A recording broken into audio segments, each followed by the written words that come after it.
you. You know, one of the things that we always hear about you is that you're such a natural actor. Your style Okay. of acting is so, effortless, easy. And you've always maintained that you're not a born actor, right? Oh You yes. train to be one. Yeah. Which brings me to the great debate that are you born with it, with talent, or can you grow it, can you groom it, can you sort of develop it? I think this is a question which has remained with me for many, many years. And initially, when I dreamt of becoming an actor, I was uh, hypnotized by a few performances, and they were realistic performances. And I thought, natural hona apne aap mein, that's enough, and that's the goal I have to reach. But both these things, I discovered later, and I saw a few actors. They were natural, Right. they were realistic, but they were boring. You know, so being natural or being realistic is not the key.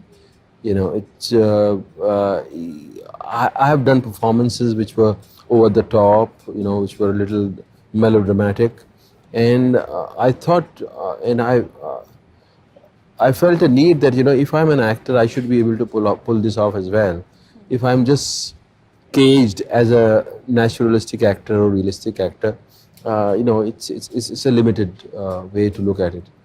And as far as cultivating a craft, yes, this question has been with me. It was with me when I was in drama school, and I wanted to ask everybody, can I become an actor? Right. And I used to ask my teachers, can we find out whether one can become an actor? I never got the answer.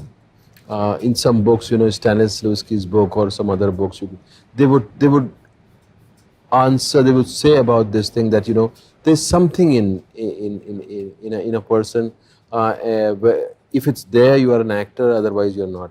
But I never got the answer.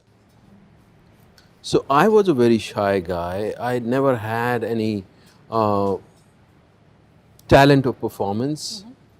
I used to dream about performing. Okay. I had a desire to perform, but I had no talent. Whenever I got the chance to perform, I just I missed it. Okay. Like, I got a chance to sing a song.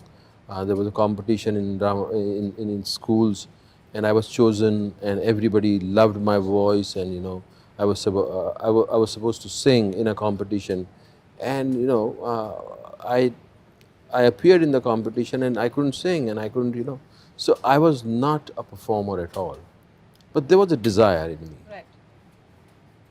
So I don't know. It was maybe my I was too adamant to learn this craft, or I was the one thing which was very important was I was fascinated by the craft, Okay. and I had no choice. I couldn't do anything else. Right. And the thing with me, the peculiar thing with me was, whenever I used to get passionate about it, I used to submerge into it. Whether it's patangbazi, whether it's sports, Okay. whether it's fascinated by some girl, I used to give 100% to that, Okay. and I used to, जिसे बोलते हैं ना, होश खो देना, जी. मैं होश खो देता था. And my mother used to call me कि यार ये जो है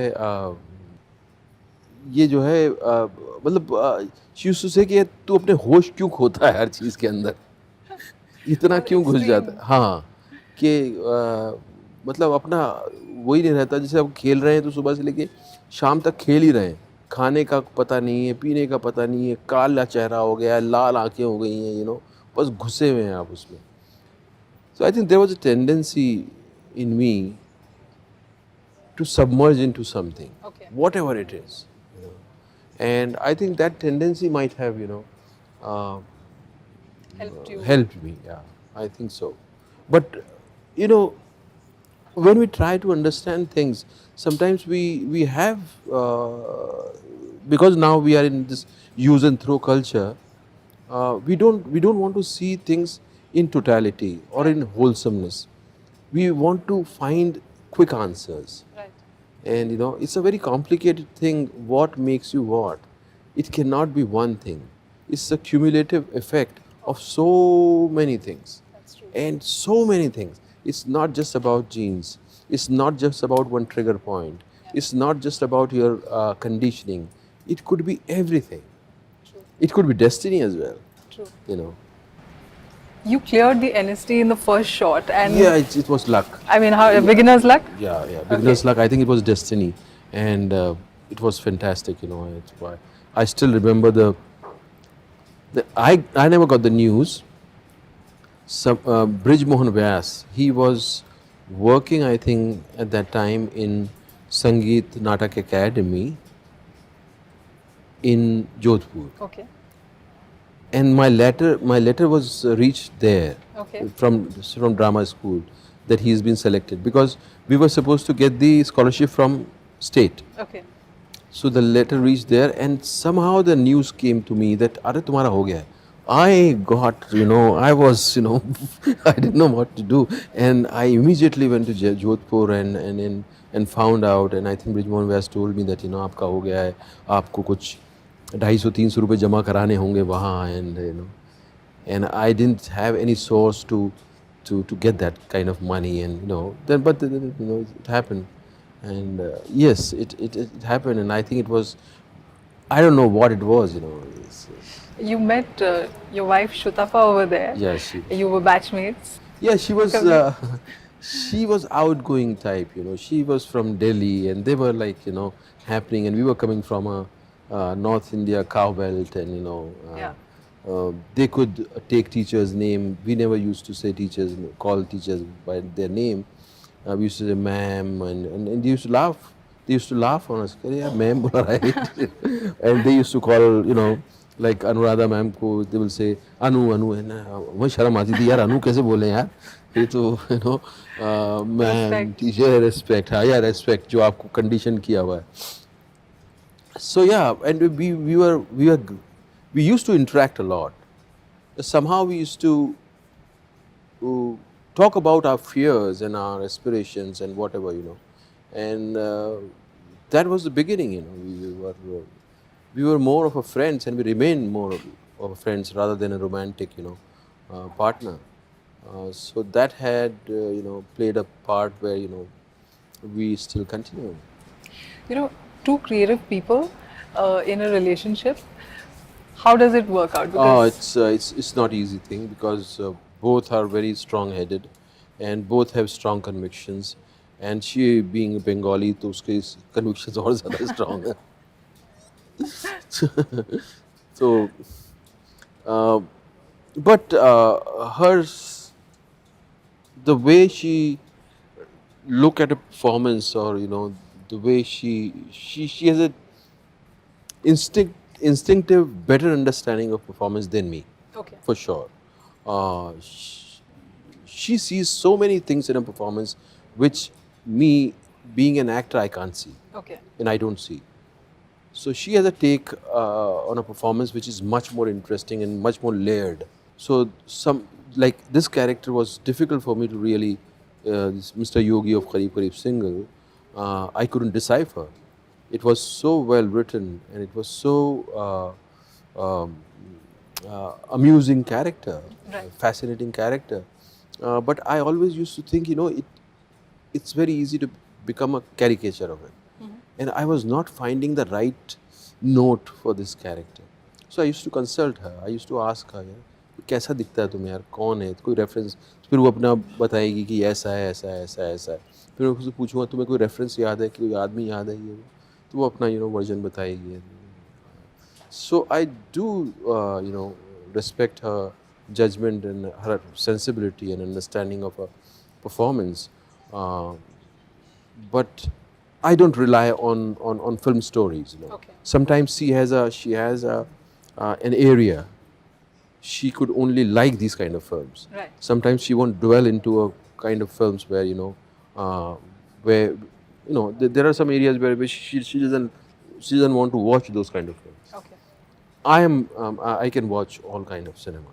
So it's but when we used to work together, when she was a writer and I was an actor, we used to have differences, lot of differences, and we used to have a lot of fights. Uh, but we have been working together since that time. You know, she did her diploma production. I was the main actor.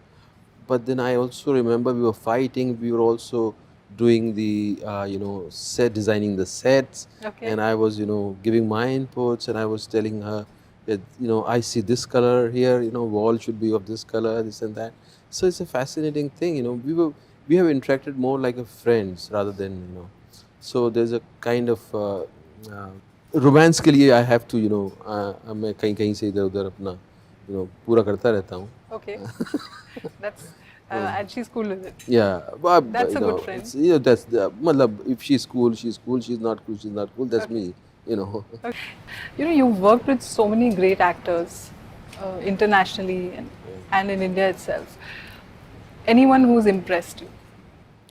Many, like in India, whoever I'm working with, my co-actresses, either Konkana ho, Nimrat ho, Tabu ho, Parvati ho, Deepika ho. I've been fascinated by these actors, and somehow, the chemistry has been great. Yeah, with all of them. Or, Tabu ho, and Tom Hanks, Angelina Jolie, and I've just done a movie with Kelly McDonald's. What a beautiful performance! I just received a few dialogues for dubbing, and because they can't just send one line, they have to send the little part of the scene. So I heard her, her lines, and I think it's a fascinating performance she has given. So I've been lucky, I've been lucky to have such wonderful co-actors. A lot of them, I mean, I'm sure they have wonderful things to say about you. Any compliment that you remember from any of them? Oh yes, I do. And the kind of reviews I get in Hollywood, which is unbelievable. Right. Critics love me and my co-actors. There are a few, but with a personal, I don't want share to one. Okay, share at least one of my fascinating. I've respected an actor, and he has been my inspiration. He watched one of my movie, and he said कि मैं बड़ा होकर इरफान बनना चाहता हूँ, and that I will never forget. I don't want to take the name, and मुझे याद है शर्मिला जी ने मुझे एक बार मैसेज किया था जब उन्होंने नेम सेक देखी थी. उन्होंने कहा था कि तुम अपने पेरेंट्स को थैंक यू बोलना कि उन्होंने तुम्हें पैदा किया. I've received such a wonderful compliments, and those were not compliments, they were something which was coming from somewhere else. They were not about क्या performance किए, it was about more के where have you taken us through your film, what experience you have given us, and that is so gratifying. I was reading in an interview of yours where you said that during one of your early plays, you thought it would help if you took one of the hallucinatory substances and you for the rehearsal. Oh yes. And then you froze. So is there did that teach you something that you can't have a shortcut? Yes, I did try a few hallucinatory substances, and I realized that it takes me to a non-communicative state. Right. So I cannot really work after that. I cannot really perform. I cannot be interactive. I become single, channeled person. My responses become slow. So it's not for me. But there are certain people, who can function after these kind of substances. Right. I did try, Okay. but it never worked for me. It just freezes me. Another remarkable thing about you is that you've made ordinary fascinating. And you yourself, I think, with Nasir Saab's trajectory and Mithun Saab's trajectory, you've said that you were very impressed by them and you wanted to follow their path. So is it good to be ordinary? See, there was one thing very clear when I started doing movies. I was saying that, there's a kind of disparity which which comes when you watch a film, and you start feeling that of a you are a substandard creature, and people who are there, they are made of some special, You have a halo around they're, them. they, they're, they're special. But for me, the most important thing was to communicate to people that, what I'm doing is I'm not special. I'm just doing what is possible with you. Correct. Then it makes me, it's worthwhile to be an actor. If I create a kind of disparity where I show that, I'm special and I will always be inspirational, I think there's something ugly in it. Okay. There's something not of my taste. I would rather leave acting, do something else if I had to do this. Uh, for me, it's if I am having some experience, I'm sharing with you, just giving you this possibility that's yours. Right. You're also one of the few actors who are not vain enough to have lots of photos of themselves plastered on the walls of their homes. And you have like almost a disdain for dependence on adulation from other people. Right. Uh, See, life is so transitory. To keep your photograph or to freeze something and depend on that, it's I find it very limiting. I would rather connect to the transitory nature of life and be okay with it. I'll give you an example. That when you grow in a society, society conditions you. Family conditions you. It gives you belief system. It gives you some values. I realize that nothing works for you. And if you get away from those stories, those beliefs, you feel insecure. And I have realized that the most beautiful thing which could happen is to live with uncertainty, because it's not me who has chosen to to to come into my mother's womb. It's not me who's consciously deciding that I'm giving order to my heart or my lung or my liver to function. It's not me who's giving order to my cells, how they are behaving. So it's so much, what is it? What is this phenomena which is going on? It's beyond me. It's just, I have captured this me thing so seriously, and when you start seeing it, you have no control over it. Whatever control you have is that you have given a kind of, you can choose for sure, and that's where you can design your life, and that's it. Uh, but I hate to take myself seriously. I don't want to take myself seriously, because you are here, you are there. You won't be there after 30 years, 40 years, 10 years, maybe 5 years. I won't be there. So what would remain? So I'm much more easier with myself after I have connected with this uncertainty, and to be easy with uncertainty. I don't know. Okay. Let things come. If there is a God, let Him come. I would seek. I would seek Him. I would find Him. And I'm not in a hurry.